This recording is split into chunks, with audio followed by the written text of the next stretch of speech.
right, John, we can shake off the ice a little bit. Got a nice little 2-0 Thursday in there. A pair of winners finally get into the winning side. Hopefully that starts with a big weekend, big run. A lot of nice matchups coming up this weekend. And, those two sides, John, how you feeling after a nice little winning Thursday? It's rare that I lay a 150 favorite, and that was a 150 on the road, Arizona. Just called for it. For the guys that you only bet dogs, we bet value. Again, that's a game I made 180. Just couldn't see. You had Nationals worst home record in the National League. I believe right now 3-13 their last 16 games. Arizona, second best road record in baseball. They get the job done on the road, third in scoring on the road. And Irvin's just as bad as the pitcher was for Arizona. Henry.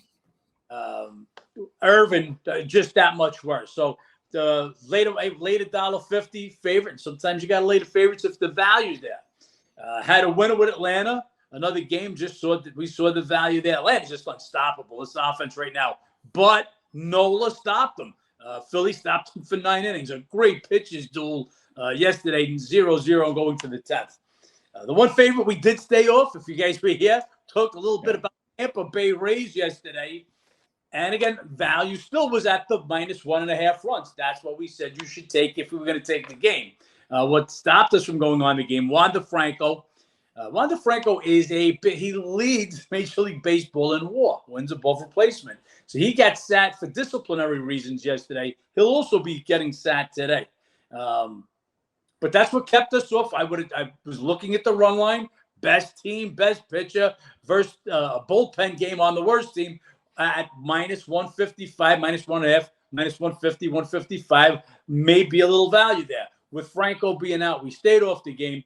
And this is why it's just tough to lay these favorites. McClanahan, the back stiffens up, and he's out of the game before the fourth inning is over. And this is why, unless you're the pick vault, you don't lay 4-1 favorites. Yeah, the pick vault parlay yesterday, right? That was what a part of that. The two team against the two worst teams in baseball. I find it comical when anybody really calls themselves a cap or whatever they try to call themselves. And the only thing they do is give out the biggest favorites every single day. It's actually insulting. Get out of my business. I mean, really, get out of my business. So anyway, let's not talk about them. Let's talk about us. Back on the winning streak. Back on the right start yesterday. Bunch of games to talk about today. I got a lot of leans so far. 2 bets, but a lot of leans. Ben, I'll let you get it started. Yeah, real quick, John, before we get into the games today, another NBA trade yesterday. The NBA free agency going crazy. Chris Paul to Golden State. Any immediate thoughts on that? Just an interesting move altogether. It's just, I don't know that CP3 and Steph, that's going to be a tiny, not even small, but tiny backcourt. Maybe you could put them on here and there together, but not for a sustained amount of time. No. See it? To me, it's probably because they saw a little something with Jordan Poole blocked Draymond Green or something. So if everybody knows what happened, beginning of last season, Green hits Poole in training and exhibition before the regular season started. Maybe bad blood there. Poole never got it going this past year like he did in the playoffs at the end of the season the prior year. So maybe just had to get rid of him. But I just don't see getting an aged Chris Paul. I don't think that makes them any better. I don't think there's another move to be made. You're not moving Steph. I don't think you're removing CP3. So I don't know what they were thinking there, other than maybe if they had to get Poole out of there. Don't know. Don't like it. Like it more for Washington. No. Now I guess they're looking to start to rebuild here. They'll free up some cap space. And now you got a little backcourt of Tyus Jones, Jordan Poole. That's not taking you anywhere, but it's the beginning. Let's see what they do with Kuzma. But yeah, for the Warriors, the splash is Porzingis to the Celtics. That dwarfs everything as far as what team got much better. I don't see that Golden State got any better. We'll see what the rest of they do. Be honest with you, not keeping up on the Draymond Green saga. Don't really care where he goes. If he goes anywhere else, I don't feel he'll have the impact that he has at Golden State. Let's see what Golden State does. Everybody just getting a little older, and now you're playing CP3, and you're a lot older. Yeah, I will say that it could address the two major issues they had last year. They were 29th in turnovers, only better than the Rockets, and Jordan Poole, big part of that. He was 24th overall, and one above him was primary ball handler. So maybe there's a direct effect there. And then the Curry off the court minutes, that was a big problem in the playoffs. So could fix those two issues, but like you said, the aging issue. I know there's the threat of Wemby in the West, and some GMs are saying there's a 3-year clock before the West belongs to him. So maybe there's a case where that happens, and Golden State's kind of just trying to maximize the 3-year clock. We'll see if that turns in. I mean, obviously we haven't seen him on the court yet, but could be the case. Looking at this guy's build, now his talent is phenomenal. His size is phenomenal. Let's see how he does getting banged around by the bigs a little bit. There's other ways to beat guys. Let's see how physical he wants to be or gets. Let's see how those legs hold up in an NBA back-to-backs. And so a lot to see. He's a baby yet, all the potential in the world. There's no question about it. But like I said, looking at him, looks like a stiff wind could blow him over. Yeah, it could. It could. They did say the same thing about KD, though, so we'll see if he can keep up like KD did. But we can get into baseball. We do have a nice little 15-game card going on today, guys. A lot of fun Friday matchups and division battles. Starting off with Pirates versus the Marlins. They go yesterday. Marlins get it done. They've won 3 of the last 5. Miami hit now 10 straight, scoring 1.5 runs per game the last 6, hitting 142 this week. On the Instagram Lives last couple of days, there's been multiple people coming on Pirates. It's time to snap the streak. It hasn't snapped yet, and I don't think it snaps today. Ortiz versus Luzardo. Luzardo's coming off a good start against Washington. He's been better at home this year. Ortiz, he was decent his last time out against Milwaukee. Part of that was roughed up at Chicago. Just kind of seems like another great opportunity for Luzardo to keep it going here. He gets the Nats and now the Pirates after some rough starts there earlier in June to keep growing. So this is Marlins or nothing. I want nothing with Pirates.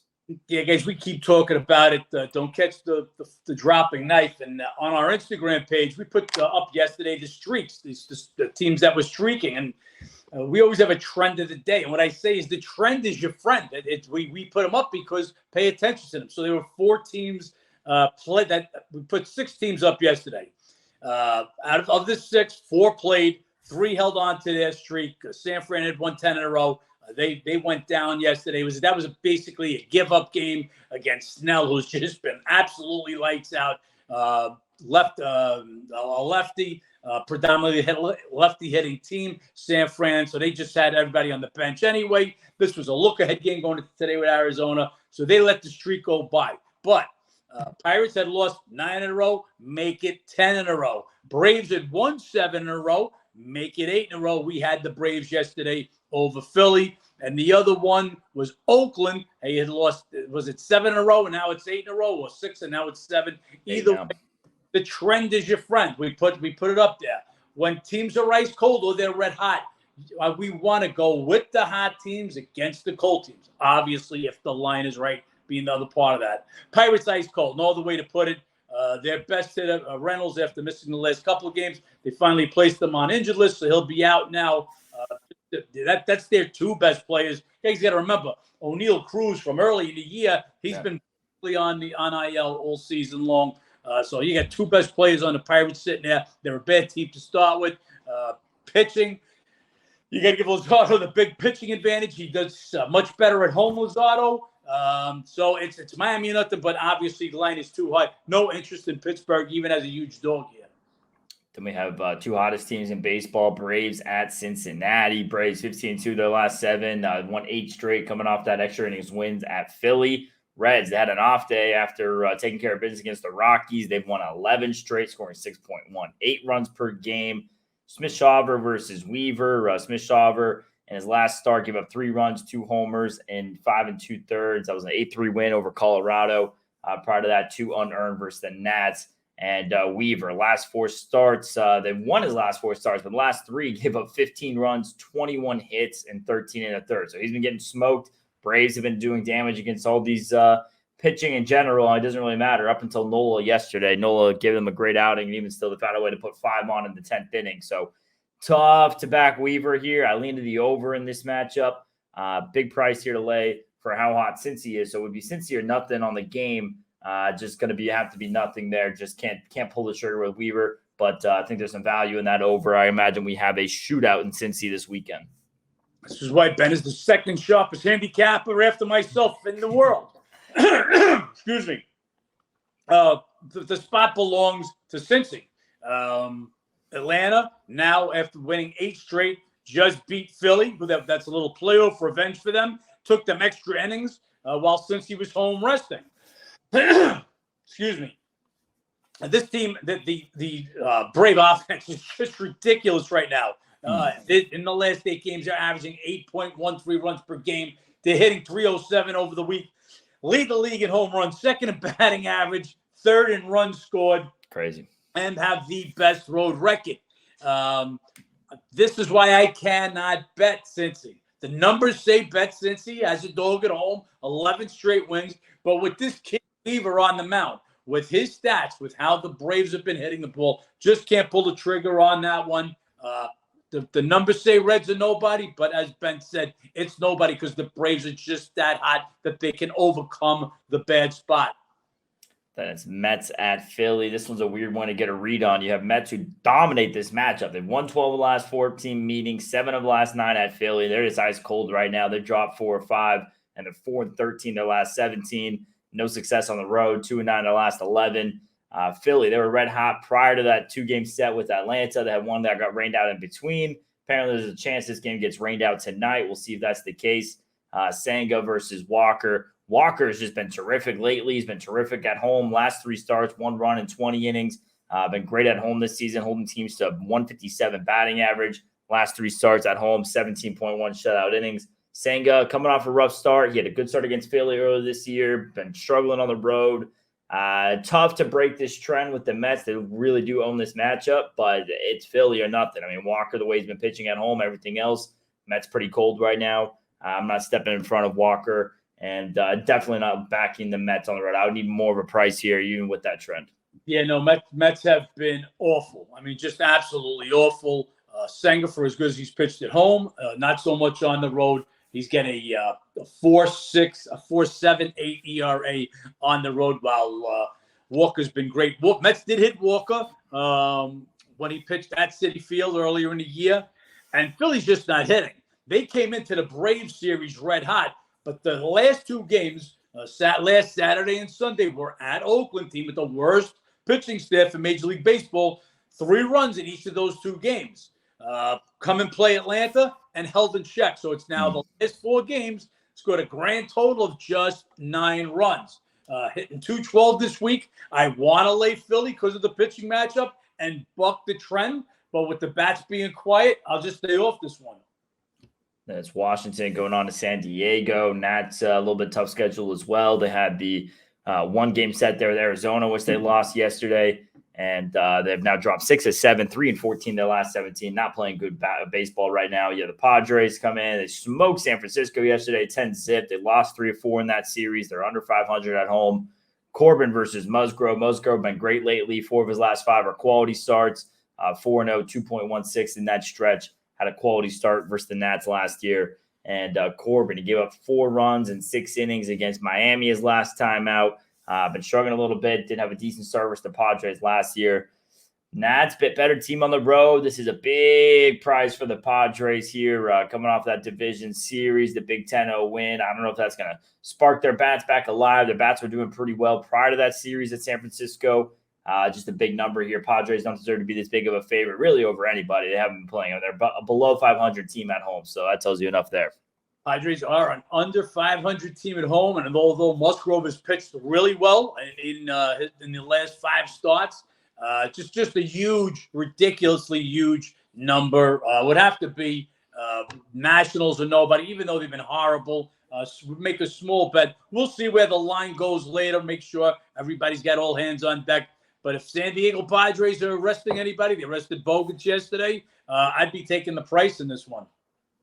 And we'll see about those lineups, guys. D-backs at Giants. Also some lineups we have to watch for here with San Fran. See who's in, who's out there. 3rd straight really tough series matchup here. So obviously the Giants snapped the 10-game win streak yesterday. Then you have the D-backs coming off their trip from Milwaukee, then to Washington, San Francisco. Pretty rough spot for them today. Webb, he's been terrific. 10 of his last 11 starts, quality starts, the one that wasn't at Coors. So he's pretty much just giving you dominance right now. Decent numbers against the D-backs last year, held them to 1 run in 7 innings earlier this season. Davies, last 2 starts, 15 runs and 6 2/3. Man, getting absolutely smoked. Tough to back that. Those were both in Arizona. His 2 road starts this year better, 1-0, 2.31 ERA. So we'll see if there's any correlation there. Had decent numbers against the Giants last year. Want to bet the D-backs in the series coming in. I mean, it's just really Giants. I think they might have peaked there on the little win streak. We'll see. Just can't back Davies. I mean, this is just a massive pitching edge here for Webb today. I want to believe Davies is better than he has in the last 2 starts. He can be better on the road. Just numbers don't say he is, so I can't back it yet. Yeah, this is there's no way. And if you're had to beat the bookie member and you go to my ratings page, you're going to say, wow, we love Arizona today. Wow, we don't. This is a pitching mismatch, and you've got Arizona, 3rd city in 3 days. And this is Milwaukee, Washington, D.C., across the country, back to San Fran. Again, against a pitching mismatch against them. Just a horrible spot for them. It's an overlay, and that's because Webb has just been phenomenal. 10 of last 11 starts, all quality starts. The one that wasn't, where was it? Coors Field. We'll give him a pass on that one. Yeah. Again, total pitching mismatch, terrible spot for D-backs. 3rd city, 3rd day, and we're talking coast to coast. No interest in the D-backs in this one. Then Royals at Tampa Bay. How about KC getting that win last night? Just ridiculous. Nothing's a guarantee in baseball. So you have Greinke versus Eflin today. Eflin at home, just lights out. 7-0, 1.85 ERA in his 7 home starts, 43 Ks, 4 walks. They haven't lost the home start of his yet. And they had it with McClanahan yesterday. Today for the KC, it's Greinke. They've lost 12 of his last 15 starts. Last 3 gave up 12 runs and 14 1/3. Did have a decent start versus Tampa Bay last year, 2 runs in 4 innings. And you guys know the story with Greinke, tough on the road, 6.15 ERA. It's a big number on this game, but pitching matchup, everything else adjusts. It's a bounce back spot for Tampa Bay. Like John mentioned earlier, Franco going to be still serving his little timeout from Tampa. And Raley, who was hit last night, have to see if he's in the lineup. Big number here. Still feels like a Tampa Bay or nothing in a bounce back spot. We'll see if KC can win 2 straight for the first time in almost a month. Yeah, exactly. We went against them the other day because we didn't feel they could win their 2nd game, 2 in a row. We had the Tigers. We'd have the same here today, not laying the price, obviously, and especially without Franco. Big stat I use, guys, WAR, wins above replacement. He leads the league. Him and actually Carroll from Arizona share the lead at 3.8. Wins above replacement. Eflin, as Ben said, phenomenal at home. Greinke, not as good on the road as he is at home. Just don't see them pulling this one off. Tampa Bay's lost 4 or 5. We've been telling you guys for a while. Expect some drawback. Expect some drawback. There's going to be some regression with Tampa Bay. Here it is. Just that big lead. It kind of shrinks down. See this in all sports. It's NBA, baseball, even more. More games. Just not going to be phenomenal over 162. Just like I'm not going to be phenomenal over. So look, we're going to have more winning days than bad. But, yeah, can only like Tampa Bay here. Only thing that would stop me, again, without Franco, he's definitely out. And Raley is questionable. He got hit on the hand. So those guys are questionable. But no reason for me to want to back Greinke. I'm a dog player, but can't back KC in this spot.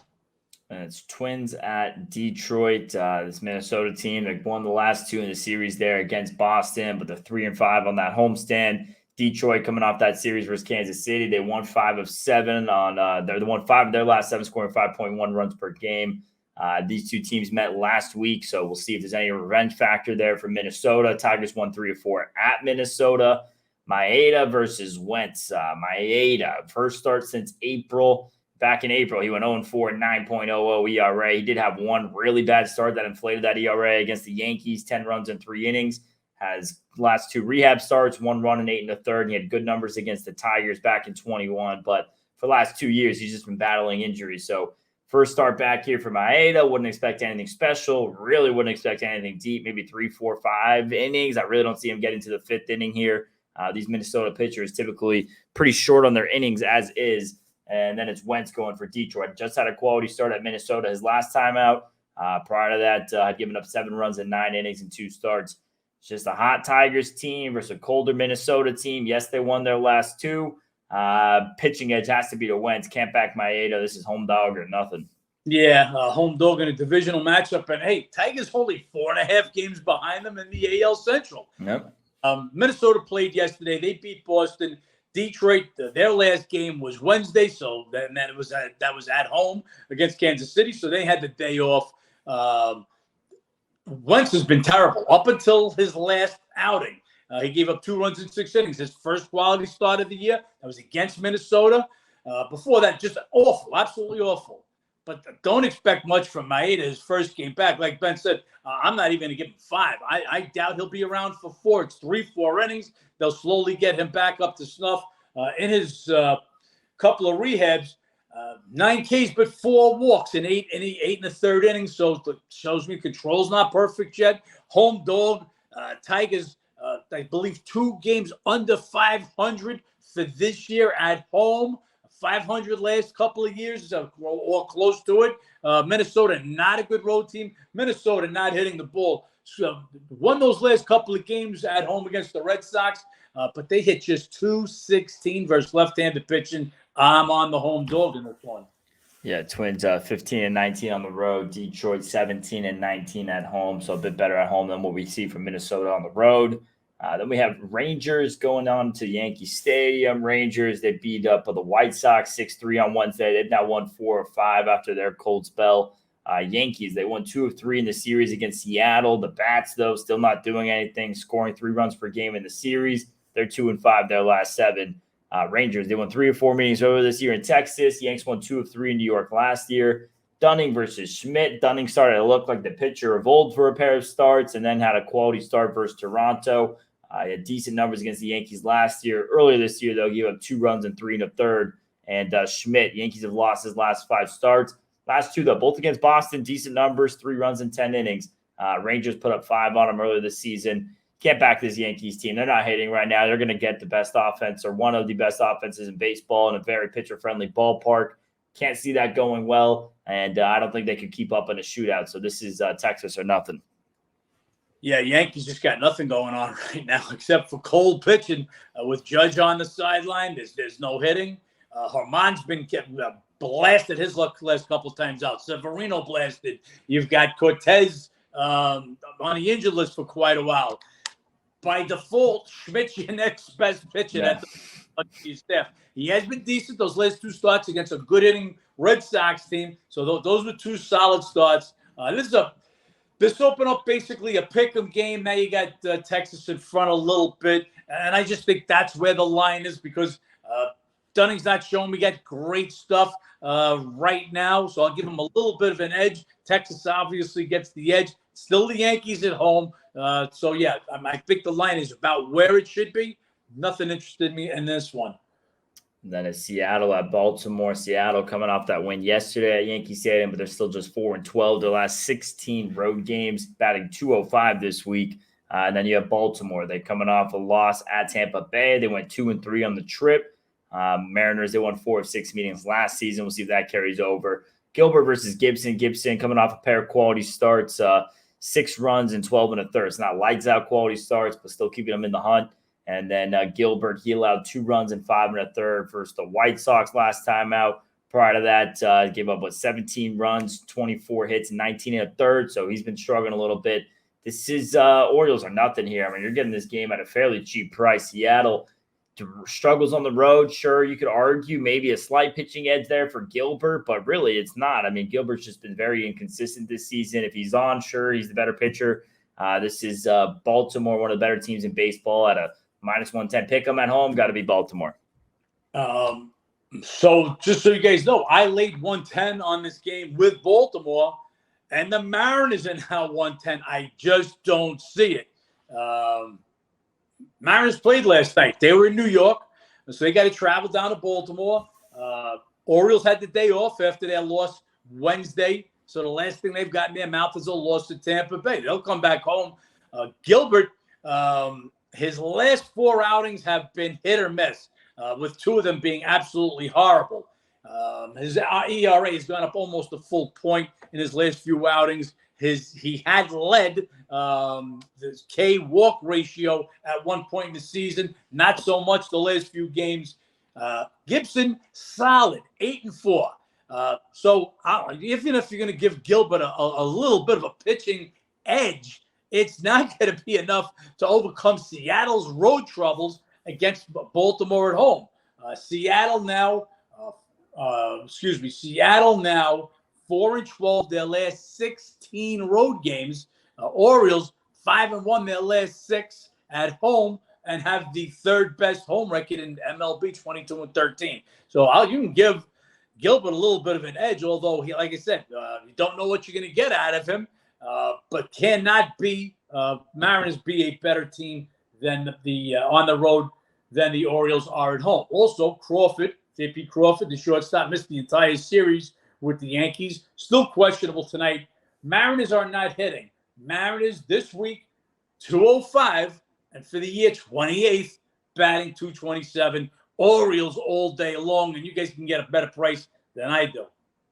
And we have A's going on to Toronto. A's, another one of these teams, just can't win a game right now. Now 8 straight for them. They've dropped, scoring 2.5 runs per game. Toronto coming off that series at Miami. They won 2-3 in the series. They went 4-5 on the trip. They split 6 meetings, these two teams last year. It's Caprillion versus Bassett. Caprilion's actually been solid. 2 of his last 3 starts are quality starts. He had a quality start versus Toronto last year, but like quality Oakland fashion, he allowed 1 run in 6 innings and a 2-1 loss. So it's going to take something like that for them to have a game today. It's going to have to be a low-scoring game if Oakland pulls it out. Bassett, last 2 starts, 13 runs, 18 hits, 6 2/3, smoked at Baltimore and Texas. Had a good start versus Oakland last year. Obviously used to pitch for them prior to leaving them and getting traded. He's been solid at home, 3-1, 2.18.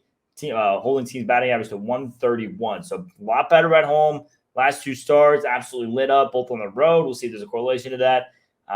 Big number here for the way he's been going. You take out the names, take out the home stats, you see a guy who's been getting lit up, 13 runs in 6 2/3.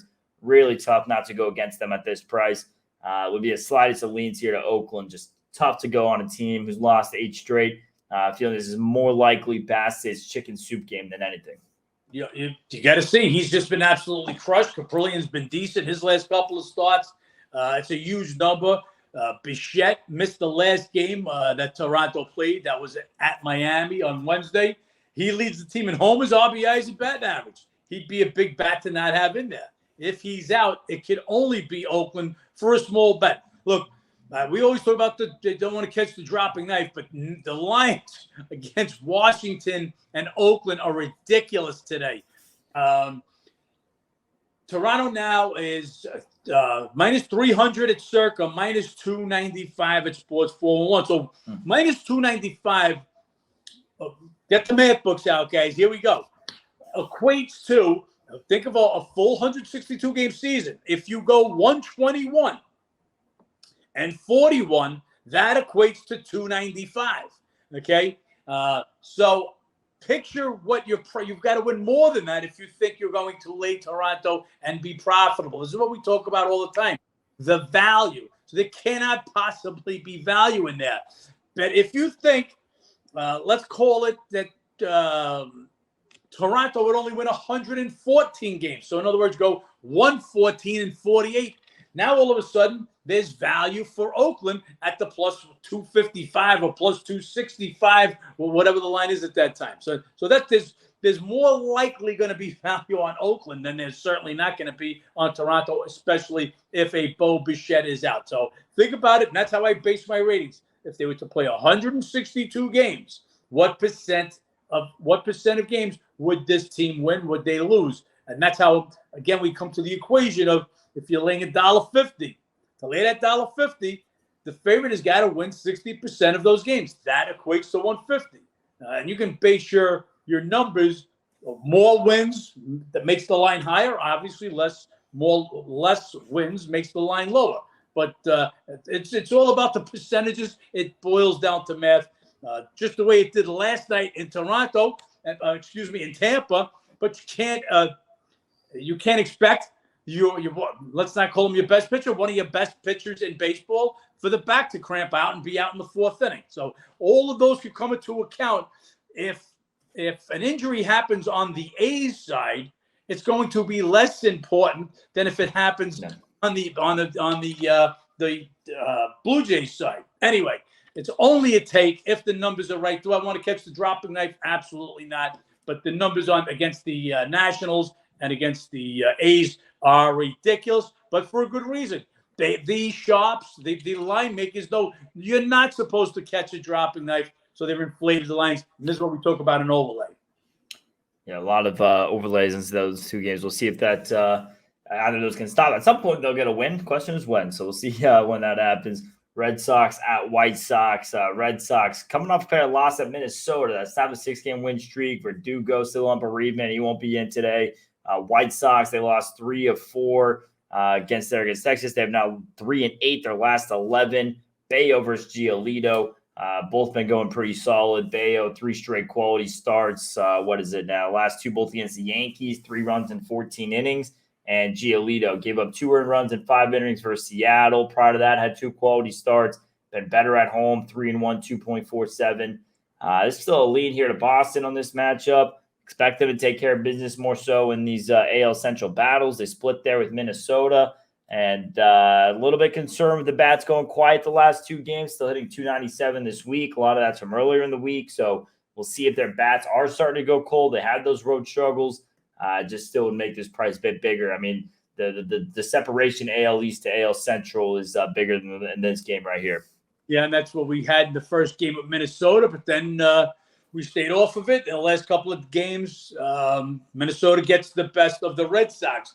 Verdugo, right in the middle of a hot streak, 12-game hitting streak, 20 for 53, batting over 370 during the streak. So that's a big bat to be out of the lineup. This is an undercover, really nice pitching matchup. Bayo getting much better, big improvement over last year, and Giolito a little bounce back here, which is going to have his trade market because I think the White Sox are ready to blow it up at any moment. And then they've got some pitchers that can bring some stuff back. Giolito being one of them. No dog in this fight. I think the price is right around Red Sox minus 110, 112. That's about the price that I'm at. I'll stay off for this one. Verdugo, big bat to be out of that lineup, especially they got blanked last night by Ryan, yesterday versus Ryan. And NL versus AL Central, Brewers at Cleveland. Brewers coming off a loss there to Arizona. They went 4-2 on that homestand. Milwaukee, though, hitting just 188 this week. Meanwhile, Cleveland, they beat up on Oakland. They've won 4 straight and now 7-1 their last 8 home games as well. Brewers did win all 3 meetings at Cleveland in 21. Wade Miley happened to have a no-hitter against the Guardians last time he was at Cleveland. And in his return, he held the Pirates to 2 hits and 5 shutout innings. So take it with a grain of salt as the Pirates, but still good to see him coming back, feeling good, hitting the zone. Meanwhile, Bieber, he was roughed up his last time out. Prior to that, allowed 1 run in 12 2/3. He's been great at home, 4-1, 1.89 in 6 starts. This is a tough matchup to get a read on. Bieber, obviously, with the struggles last time, but granted, it was against Arizona. You have the home stats there. Wade Miley did take care of business against Pittsburgh. Imagine that continues here against Cleveland. Good numbers there. Good numbers on the road. Good numbers lately. And Cleveland, yes, the bats have waken up this past 10, 11 days or so. But prior to that, the bats were struggling a little bit. So not too much of an upgrade there. Would be Brewers or nothing for me on this matchup. Yeah, well, so Cleveland's now won 4 straight, but again, 3 of them against Oakland. Oakland's back to being a dumpster fire. They hit 289 again. Oakland, worst pitching staff in baseball. Go for the long haul. Guardians, fewest home runs in Major League Baseball, just 48 homers this year, and they're 27th in scoring 3.96 runs per game. And score even less at home. They just don't get the job done scoring. But I just can't back Milwaukee. Milwaukee, 188 this week. 188. Look, they won 4 of 6 on their homestand, but I don't even want to count the 3 games that they beat Pittsburgh. Pittsburgh is that bad right now, guys. So Milwaukee batting 188, and they're 29th batting 226. These are 2 teams that cannot hit. I give Bieber the pitching advantage in this one. Miley comes back. He'd missed a month. Who'd he pitch against? The Pirates. He shut them out. don't know if I want to count that for anything. If you shut out a Little League team, I'm thinking, okay, no big deal. So we'll see how that gets done. The numbers say lean to the Brewers a little bit, and the Sharps took it. They didn't bury it, but there's some money showing up for Milwaukee. Just don't want to get on a team that's not batting 200 against Bieber, who's got an under 2 ERA at home. So I'll stay off this one also, unless there's some developments later in the day.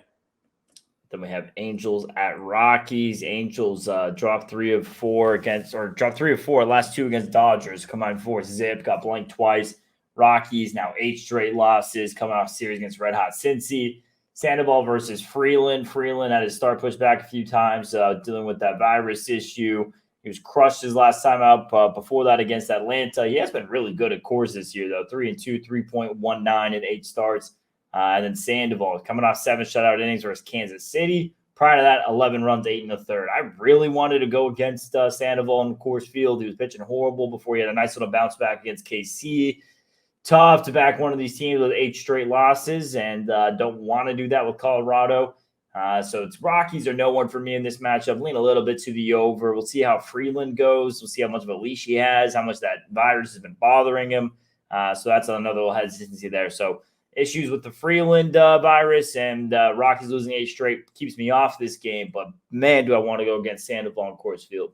I agree with Ben exactly. The numbers say there's no way an Angel team being shut out their last 2 games should be this high of a number with Sandoval on the mound against Freeland, who Freeland's numbers, when you're 3-2, 3.19 ERA and 8 Coors starts, that's like pitching with a 1 ERA at Dodger Stadium. So he's been phenomenal, not just good at Coors Field. But, again, he had to start pushed back a couple of days with the virus. Is that lingering? Besides Colorado losing 8 straight, they're 3-14 in their last 17. Don't want to catch the falling knife.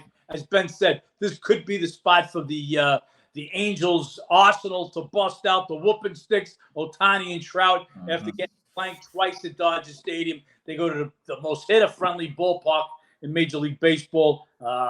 Big number. It's an overlay. Prices take Colorado. Everything else says, hey, there's better spots than this. And then last game on the card, maybe the series of the weekend, Astros at Dodgers. Nice little young pitching matchup today. France versus Sheehan. Sheehan did nothing but 6 shutout innings with no-hit baseball in his MLB debut. So that's pretty impressive. We'll see if there's any pressure of a carryover there coming into his second start. Meanwhile, France, he's coming off 3 straight quality starts. Last one against the Red Hot Reds. He's been great on the road this year, 2-1, 1.88 in 4 starts. The Houston team, they've won their last 2 against the Mets there, scoring 7 runs per game, snapped a 5-game losing streak. And the Dodgers, they win their last 2 against the Angels after their little 3-game losing streak. So we'll see who can carry it over. Will be Astros or nothing for me in this game. I think it's all the pressure in the world there for Sheehan to have 6 no-hit innings in your MLB debut and try to follow that up. And then you add in the history with these 2 franchises over the last 5 years, makes it all the worse. France, I mean, you come off against the hottest team in baseball, the Reds, and you just hold them to 2 runs in 6 2/3. You've been great on the road this year. Imagine he has the confidence to keep it rolling. So it'll be Astros or nothing for me in this matchup, but tough to get a read there. These Dodgers bats, I mean, yes, they win both games against the Angels, but scored 2 runs each, so not getting the offense going. 4 runs in those 2 games. Same thing here for the Dodgers, just hitting just 212 this week. So the bats aren't going. Can Sheehan duplicate his last performance, his Major League debut? I got to agree with Ben. I say no, but kind of a cheap number for Dodgers at home at Dodger Stadium against a Houston team that before they played the also struggling Mets had dropped a bunch in a row, and their bats went dead silent. The last 2 games they woke up. Bigger number, yeah, it's Houston and nobody against the rookie in the second game, trying to pull an encore after 6 no-hit innings. But I need a bigger number against the Dodgers playing in Dodger Stadium. We'll see where those lines goes, guys. Friday lineups, a lot of weird travel going on, so definitely have to check out for lineups. If you guys want information throughout the day, go to howtobeatthebookie.com or download the app. Sign up there. You guys will get information throughout the day and the weekend because we won't be here over the weekend doing these breakdowns for you guys. And make sure you guys like, comment, subscribe below. Hey, John, 2-0 Thursday. Let's see if that's started something heading into the weekend, huh? Carry it right through the weekend, right into the All-Star break. Let's go, guys. We're going to work. Let's make some money. Let's make some money.